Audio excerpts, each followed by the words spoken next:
Hello my dear friends, good evening, welcome to the channel. आइए हम देखते हैं 29 अगस्त 2024 के डेली करंट अफेयर्स। एमसीक्यू के फॉर्म में रहेंगे क्वेश्चंस, और क्वेश्चंस आंसर के अलावा मैं एक्सप्लेन भी करता जाऊंगा। तो आइए स्टार्ट करते हैं।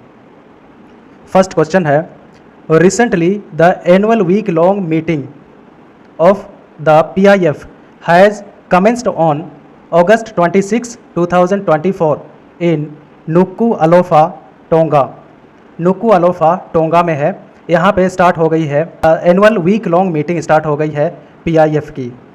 तो आपको बताना है कि PIF का फुल फॉर्म क्या है। What is the full form of PIF? Options हैं pacific island forum, pacific international forum, platform for international framework, platform for Indo pacific framework. तो आई होप आपने गेस कर लिया होगा इसका आंसर क्या होगा। इसका सही आंसर है पैसिफिक आइलैंड फोरम। तो पैसिफिक आइलैंड फोरम की वीक लॉन्ग मीटिंग, एक सप्ताह चलेगी ये एनुअल मीटिंग है जो स्टार्ट हो गई है अगस्त 26, 2024 से। अब ये चलेगी 1 सितंबर 2024 तक चलेगी। पैसिफिक आइलैंड फोरम के बारे में बात करते हैं। पैसिफिक आइलैंड फोरम इसको बनाया गया था 1971 में, और इस फोरम में टोटल 18 मेंबर्स हैं, और ये सारे मेंबर्स पैसिफिक ओशन में या पैसिफिक रीजन में लाई करते हैं। और अभी जो मीटिंग हो रही है जो 26 अगस्त से स्टार्ट हो गई है, इसमें लगभग 1500 डेलीगेट्स पार्टिसिपेट करेंगे 40 कंट्रीज से। ठीक है। और मीटिंग का जो एजेंडा है क्लाइमेट चेंज है। क्लाइमेट चेंज पर बात होगी। फिर बात होगी चाइना US बैटल के ऊपर। China US battle for what? Battle for influence over the strategic regions. जो स्ट्रेटेजिक रीजन्स हैं उसके ऊपर चाइना और US का जो बैटल चलते आया है उस पर भी बात होगी। ठीक है। और जो मीटिंग का एम रहेगा, या फिर आप कहिए कि PIF इसका जो एम है, इसका लक्ष्य क्या है? इसका लक्ष्य है PIF कंट्रीज़ में इकोनॉमिक ग्रोथ को बढ़ाना और पॉलिटिकल गवर्नेंस को इन्हांस करना, सिक्योरिटी फॉर द रीजन, और फिर रीजनल कोऑपरेशन को स्ट्रेंथन करना। तो ये सारे ऑब्जेक्टिव्स हैं PIF के। ठीक है। अब ये जो एनुअल मीटिंग हो रही है कहाँ पे हो रही है? नुकुअलोफा, जो टोंगा में है। टोंगा क्या है? टोंगा एक आर्कीपिलागो है। आर्कीपिलागो किसको बोलते हैं? आर्कीपिलागो ग्रुप ऑफ आइलैंड्स को बोलते हैं जो चारों ओर से समुद्र से घिरे होते हैं। वैसे आइलैंड्स को आर्कीपिलागो बोलते हैं, और टोंगा क्या है? ये आर्कीपिलागो है। आप इसको मैप में भी देख सकते हैं। इस मैप में आप देख सकते हैं ये पैसिफिक ओशन है। ठीक है। ये जो नीले कलर में है, ब्लू कलर में, ये पैसिफिक ओशन है। नॉर्थ पैसिफिक है और इधर साउथ पैसिफिक है। और इस पैसिफिक ओशन में बहुत सारे आइलैंड्स लाई करते हैं। टोंगा आप यहाँ पे देख सकते हैं, टोंगा आइलैंड है। ठीक है। ये आर्कीपिलागो है। आर्कीपिलागो के अंदर कई छोटे छोटे आइलैंड्स होते हैं। ये जो टोंगा आइलैंड है इसमें टोटल 169 आइलैंड्स हैं टोंगा आर्कीपिलागो के अंदर, और 169 आइलैंड्स में सिर्फ 36 आइलैंड्स में ही जीवन है। मतलब सिर्फ 36 आइलैंड्स में ही इनहैबिटेशन है, बाकी आइलैंड्स बंजर हैं, वहाँ कोई नहीं रहता है। ठीक है दोस्तों। और टोंगा आइलैंड्स में जो सबसे बड़े सिटीज़ हैं वो हैं टोंगा टापू। जो सबसे बड़ा आइलैंड है वो है टोंगा टापू। ठीक है। और फिर है हापाई, फिर है ववाऊ। तो ये सारे आइलैंड्स हैं जो सबसे बड़े आइलैंड्स में से हैं, जिसमें टोंगा पट्टू सबसे बड़ा आइलैंड है। और ये जो क्षेत्र है रिंग ऑफ फायर में लाई करता है। Ring of fire up, ring of fire ऐसे जाता है, इस एरिया को रिंग ऑफ फायर बोलते हैं। चलते हैं अगले क्वेश्चन पर। अगला क्वेश्चन है, recently 156 FDC drugs have been banned by the government of India, what is the full form of FDC? FDC का फुल फॉर्म आपको बताना है। तो गवर्नमेंट ऑफ इंडिया ने 156 FDC ड्रग्स को इस पर बैन कर दिया है। तो आपको बताना कि FDC क्या है। ऑप्शंस हैं fixed duration chemical drugs, flexible drug chemicals, freeze drug chemicals, या फिर fixed dose combination.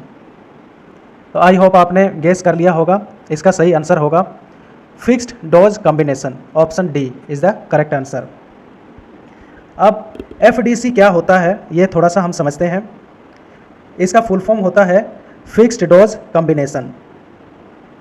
Fixed dose combination ऐसे ड्रग्स होते हैं जिसमें एक से ज़्यादा इंग्रेडिएंट्स रहते हैं, एक से ज़्यादा इंग्रेडिएंट्स रहते हैं, और विशेषकर जो इंग्रेडिएंट्स रहते हैं वो केमिकल कंपाउंड्स रहते हैं।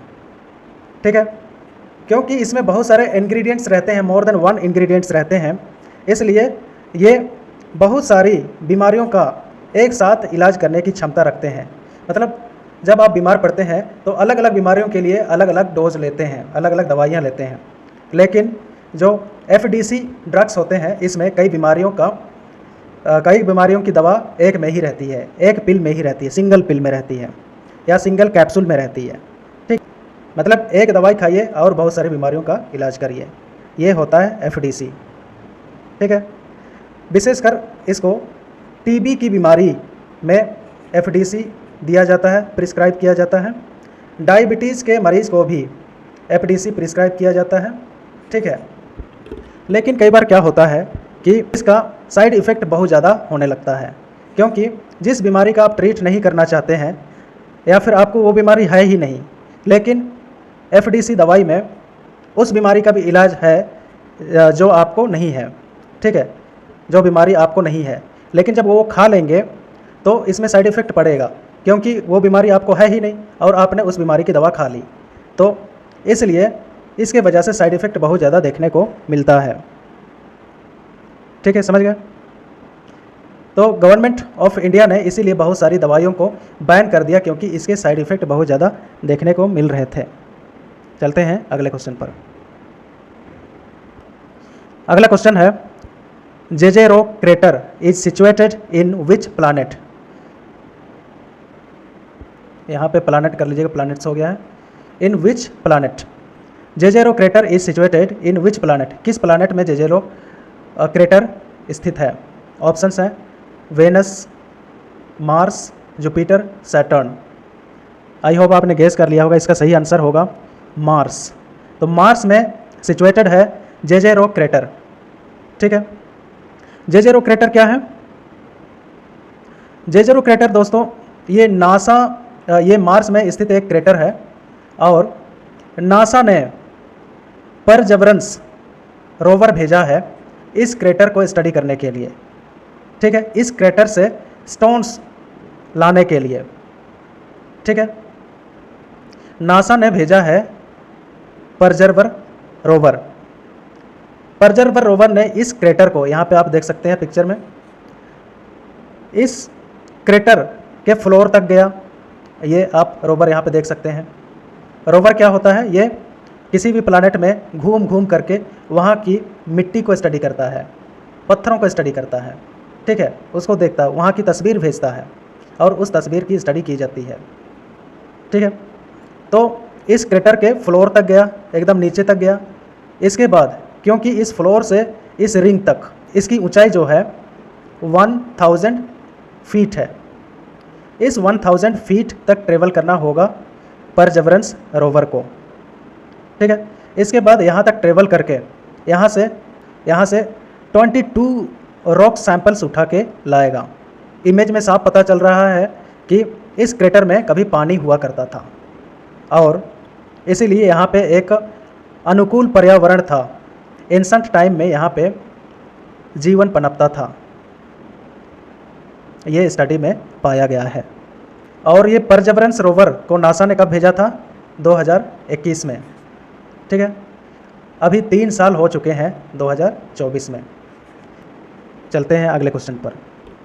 अगला क्वेश्चन है, मुख्यमंत्री Sukh Shiksha Yojana has been launched by which state? किस स्टेट ने मुख्यमंत्री सुख शिक्षा योजना लॉन्च किया है? ऑप्शंस हैं उत्तराखंड, हिमाचल प्रदेश, झारखंड, बिहार। इसका सही आंसर होगा हिमाचल प्रदेश। हिमाचल प्रदेश में चीफ मिनिस्टर कौन है?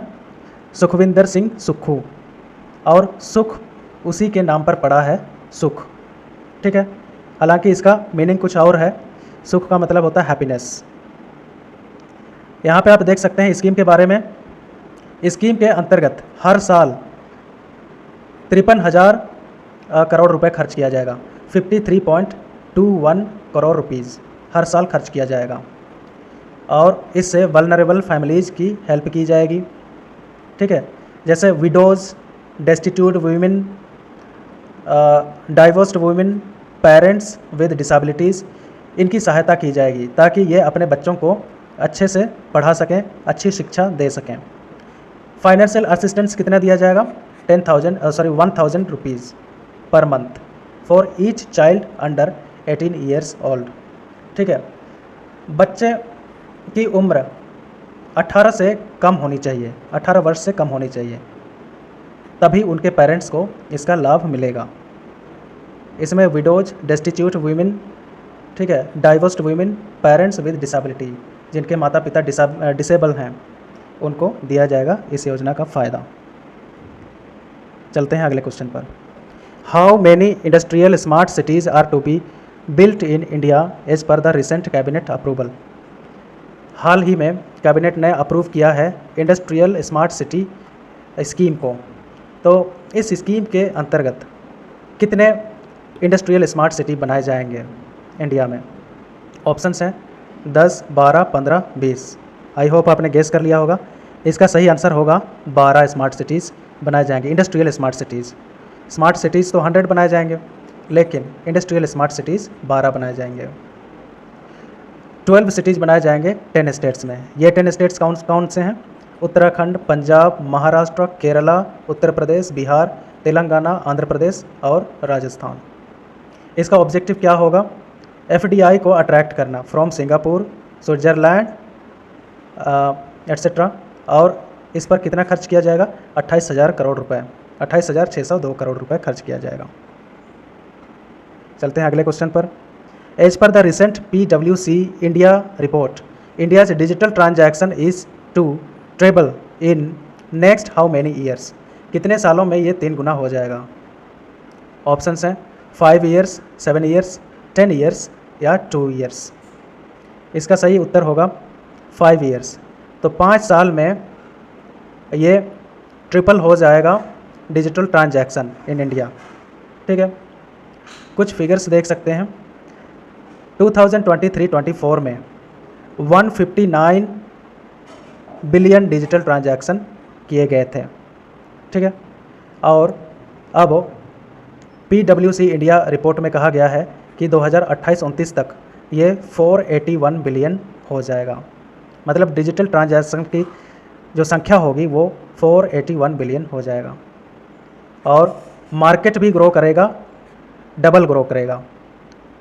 आज 265 ट्रिलियन रुपीज़ है, लेकिन 28-29 तक ये हो जाएगा रुपीज़ 593 ट्रिलियन। ठीक है, तो मोदी जी का जो सपना है 5 ट्रिलियन करना है इंडिया की इकोनॉमी को, तो वो सक्सेस हो जाएगा। ठीक है दोस्तों, तो आज के लिए बस इतना ही। Thank you so much for watching.